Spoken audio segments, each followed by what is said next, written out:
आपण पाहत आहात RK न्यूज, बातमी तुमची, आवाज आमचा। श्री संत गुलाबबाबा पालखी सोहळ्याचे 19 जुलैला पंढरपूरकडे प्रस्थान। 21व्या वर्षी देशभरातील भाविकांचा सहभाग। विविध ठिकाणी मुक्काम, कीर्तन सेवेचे आयोजन। इंदापूर तालुक्यातील रेडा येथून श्री संत गुलाबबाबा पायी पालखी सोहळ्याचे रविवारी दिनांक 19 जुलै सायंकाळी 4 वाजता श्री क्षेत्र पंढरपूरकडे प्रस्थान होणार आहे। पालखी सोहळ्याचे यंदा 21वे वर्ष असून महाराष्ट्रासह देशातील विविध राज्यातील भाविक मोठ्या संख्येने सहभागी होणार असल्याची माहिती आयोजकांनी दिली।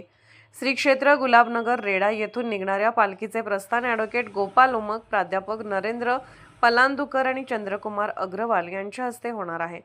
यावेळी विविध क्षेत्रातील मान्यवर उपस्थित राहणार असून पालखीचा मुक्काम 19 जुलै रोजी रेडा, 20 रोजी सराटी, 21 रोजी महाळुंग, 22 रोजी बंडी शेगाव, 23 रोजी वाखरी, तर 24 ते 26 जुलै दरम्यान गोपाळपूर पंढरपूर येथील श्री संत गुलाबबाबा आश्रमात राहणार आहे।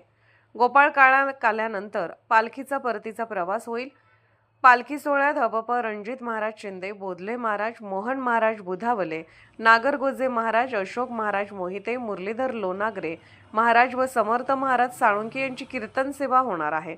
पालखी सोहळ्याचे अध्यक्ष ॲडव्होकेट तानाजीराव देवकर व सचिव तुकाराम जगदाळे यांनी महाराष्ट्रासह देशभरातील भाविकांनी या भक्तिमय सोहळ्यात सहभागी होऊन सेवेचा व वारकरी परंपरेचा अनुभव घ्यावा असे आवाहन केले।